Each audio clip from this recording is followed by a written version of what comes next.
What is up? What's up, guys? What's going on? What's going on? All right, so I wanted to kind of make this video, maybe short and sweet, maybe not, but this is going to be a video for everyone who is getting a stimulus check and they've been waiting for this type of cash advance or whatever you would like to call it, to help jumpstart their business and how they should start taking steps to getting that business up and functional and running, right? So if you're in this and you have absolutely no equipment, but you have designs, right? You have designs, but you don't have the equipment and the resources to make them yourselves at the moment. So what I mean by that is, you know, maybe you have designs and you're using like Shopify or Printful or stuff like that, you know, to make your shirts. I would say that is the safest and best way to start your company, just in my opinion, if you have multicolored designs. Like I said, multicolored designs, meaning that you're gonna have one image that has various different amounts of colors in it, right? So if you're doing that, I would say start with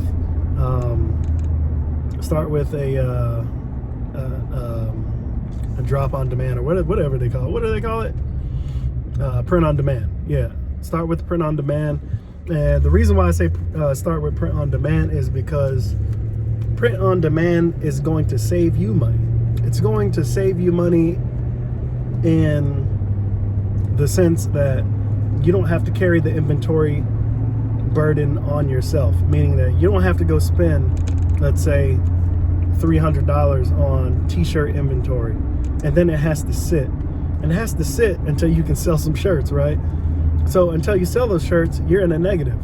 Whereas with print on demand, all you have to do is supply the design, give the company their share, since they are basically doing all the work for you. You take your little profit,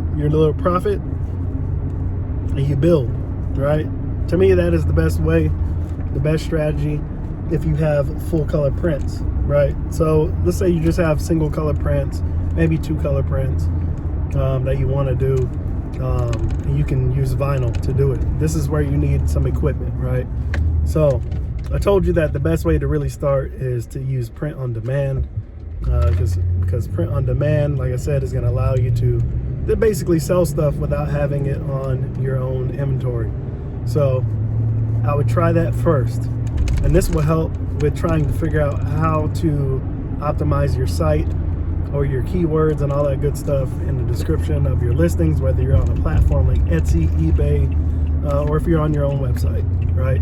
You're gonna need some time. It's hard as hell when you're on your own website to get traffic and sales, man. It's just tough. I ain't gonna lie to you. It's hard. It takes time. It's not easy. It's very discouraging too, because you'll have some awesome artwork, some awesome things that would sell, but nobody knows it exists, right? So you have to figure out how to build backlinks and stuff to your pages, your page, and all that good stuff. But if you're gonna want to roll with your own equipment, I would suggest taking your 1400, and I would suggest going to buy a Heat Press Nation clamshell auto open, preferably a 16x20 heat press. That right there is going to kind of future-proof you for at least a minimum, at least a year and longer. And the reason why I say a year is because after about a year, you may want to upgrade to something else, but you're not going to be forced to, right? You start with a 15x15, you'll still be okay.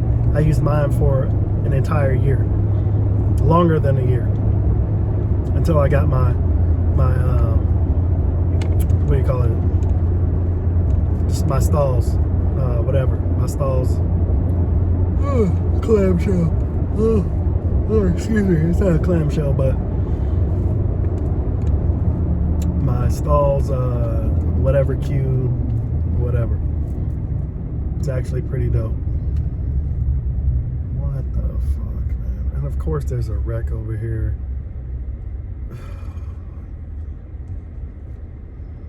I'll tell you what, man. Wait.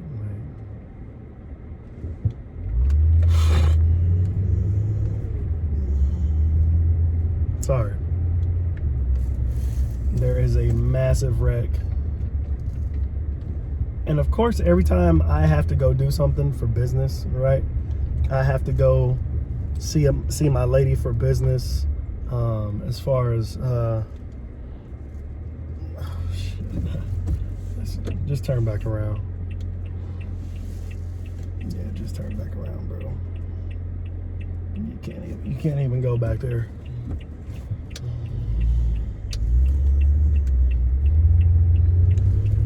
Wow. So again, yeah, I would go with the 16 by 20 heat press, clamshell auto open if possible. Spin the bread up front. I know it's a lot, but you don't understand that you're future proof. And if you're going to be using like heat transfers from like Supercolor, and you want to do like full sized designs like a 12 by 16, then you really need a 16 by 20 heat press. I'm telling you, 15 by 15 is going to frustrate the hell out of you when you're working with a large design from like Supercolor, and you have half your design hanging off, and you got to move that and try to press that, and then make sure everything is warm so you can peel everything off. I mean, it is a headache. I was doing it, man. That's why I eventually said I'm gonna spin the bread and upgrade to something better. And that's why I went and spent the $2,000 on that IQ, that Stahls IQ heat press. 2,000 bucks, well worth it. I know a lot of people would say, hell no, I'd rather go buy a couple of Amazon Tussies, you know what I'm saying, and do it like that. Trust me, if Amazon Tussie had a 16 by 20, I would have bought that. I would have bought it. You know what I'm saying? There's nothing wrong with clamshells, man. But what you're gonna learn is if you really want professional, like quality, invest in a very nice heat press. You get what you get, right? When you spend cheap money, and sometimes you may have to start out, you can't really expect too much from it. You know what I'm saying? You can't expect too much from it. There's several factors that go into what makes good equipment and stuff like that. So, I mean, spend the money up front if you haven't started yet. Get your 16 by 20 heat press. Next, I would say get yourself a Cricut or what do you call that? What's the other one? Silhouette, the Cameo 4. Excuse me. Cameo 4, Cameo 4 Plus. I have the Plus, and it's funny because I still use both the Cricut and the Cameo. I'm gonna tell you why. Well, I've already told you why in another video, but if you didn't see that one yet, it all boils down to why I still use both. To me, the Cricut Air, I'm using the Cricut Air 2. It works phenomenally. I bought that used on Amazon. Same time I bought my heat press, and I'm still using it. I've never had to change out the blade or anything like that. So it works great. Only downfall of the Cricut, in my opinion, is it's limited to a little bit less than 12 inches. So the footprint is 12 inches, but your actual cut is more like 11 and a half. So when you're cutting, you have to keep that in mind. That's the only downfall to the Cricut. If the Cricut was had the ability to cut up to like 15, 20 feet or 20 inches, I would only use the Cricut. I bought the Silhouette. I think it's the Plus, the 15-inch design, or 15-inch length design cutter. I like it because it's fast. It's a little bit louder than the Cricut, but it cuts faster. You can, to me, it just does everything a little bit better, or a lot better than the Cricut. But the one thing that frustrates me with the Silhouette is design, like weeding, when you're weeding. And I know there's a lot of different settings, like, oh, adjust the pressure up to 33. Like, how hard is too hard? I feel like they made that harder than it needs to be. Cricut is very, very easy. It's either default normal, or you press the other option, which gives you more pressure on cutting, and you have a less option to give you less pressure on cutting. To me, that's more simple than, oh, make sure your dial, when you're using glitter, you put your dial up all the way to 33 and you slow it down to a speed of 4 and all this stuff. It's so confusing. And when you actually cut, when I cut stuff like glitter and things like that, things that are thick, it cuts, but when you go to weed, it just takes everything up. Like, everything comes up. You have to be very, very careful how you're peeling your vinyl, how you're weeding your vinyl when you're cutting it with the silhouette. And to me, it's annoying, because on the Cricut, I can literally do like some glitter, get one edge, and just rip it, and everything else is gonna stay where it needs to be. Like, it's gonna stay where it needs to be. Some reason with that silhouette, man, it pulls everything up, and it's so frustrating. It's very, very frustrating to work with, to deal with that. And plus, you waste a lot of vinyl when you're having to redo things. So yeah, that would be my bet. Pick one of them. Either one, doesn't really matter. They're gonna do the job. And I still stand by Cricut, because I used it today. And Cricut has been with me since the beginning, and it's a money maker, man. It's a money maker if you know what to do with it, right? So now you got your heat press, you got your vinyl cutter. What else do you actually need to get going, to get started, right? Well, honestly, all you really need after that is, I mean, not much at all. I mean, what you really need to do, I would say, probably spend your time on artwork design.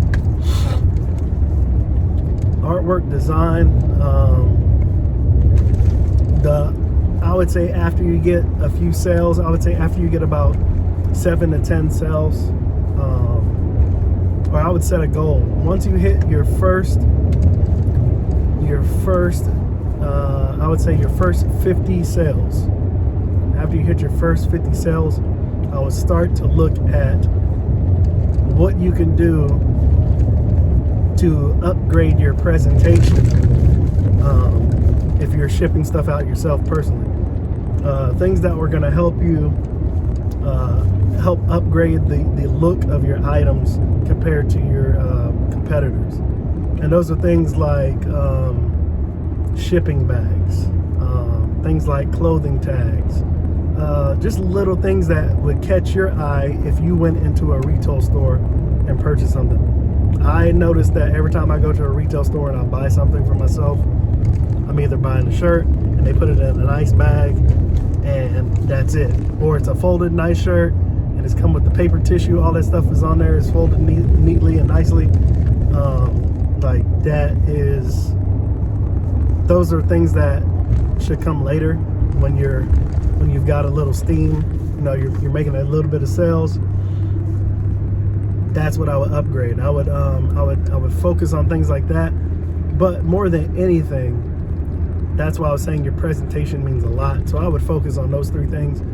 And honestly, if you have a very good DSLR camera or mirrorless, or even if you have a newer iPhone and things like that, set your shots up and go get some really, really nice photos of your product, right?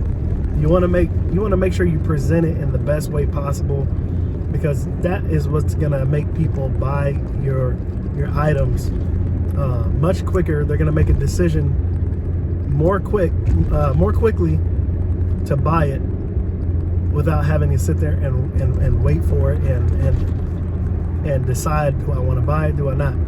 Your presentation means everything. When you see something presented very, very well, instead of having those that third thought of, should I buy this right now? More than likely, you're gonna buy it simply based on the presentation. It looks legit. It looks dope. I'm gonna buy it. You know what I'm saying? And like that's what you gotta aim for. You have to aim for making your product stand out from everybody else's, man. You know, I think one of the biggest things that have been successful for me is presentation. And I'm when it comes to presentation, I'm very, very obsessed with it, simply because I'm a content creator, but I do photography and videography. So always trying to figure out the best way to present your product when you're doing like product reviews and things of that nature, which I do. You have to figure out how to show the item in the best light as possible. Show them the best sides of what they're wanting to buy. You know, that's what makes people purchase, right? That's what make people purchase things. If they can see it being used and they can see it looking right. So focus on that, you'll be good. Those 3 things will get you started on a road to success, man. You know, started on the road to success. Well, hope it helps. Let me know in the comments if you like or don't like, or if you had something to add or something to subtract. Would love to hear it. Peace.